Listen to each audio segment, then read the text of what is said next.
কি ভাই কক্সবাজার কেমন ঘুরাইলা?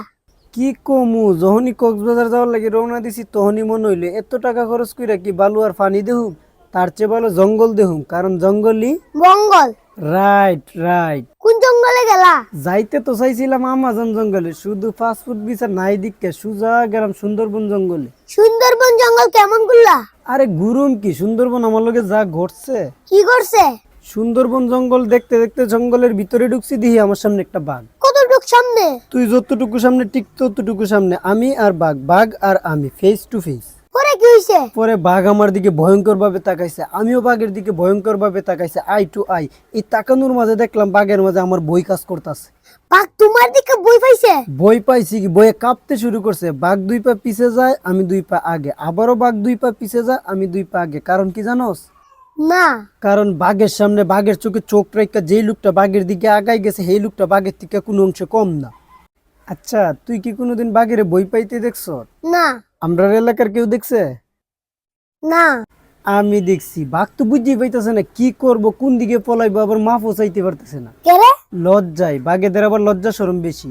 উফ, আমার তো এখনো ওই চেহারাটা চোখের সামনে ভাসতেছে। কোন চেহারা?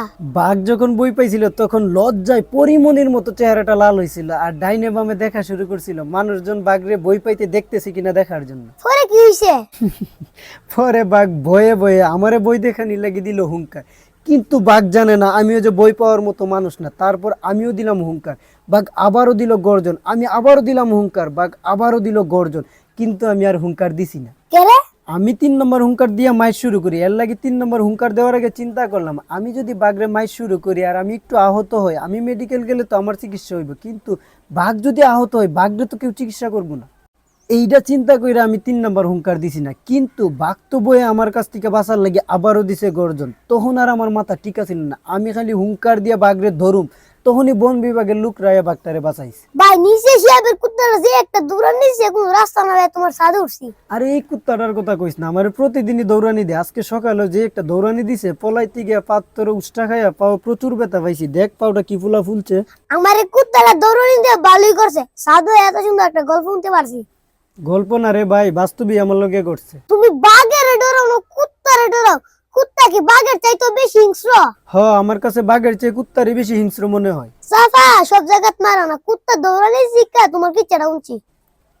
আচ্ছা হুন, যদি বাঘ কোনোদিন দৌড়ানি দে, দৌড় না দিয়া বুক টান টান কইরা বাঘের চোখে চোখ রেখা তাকাইবি, দেখবি বাঘ বই পাইব। নিজের অভিজ্ঞতার টিকা কইতাছি। বাদ দাও তোমার সাফা। কুত্তা দিকা যে দৌড় দেয় আমি তারে সাহস দেই, বাঘের মোকাবিলা কেমনে করব। এই কেডা আছো দেখতো কুত্তাটা সাধু উঠতেছে কিনা, তাড়াতাড়ি গেটটা লাগা।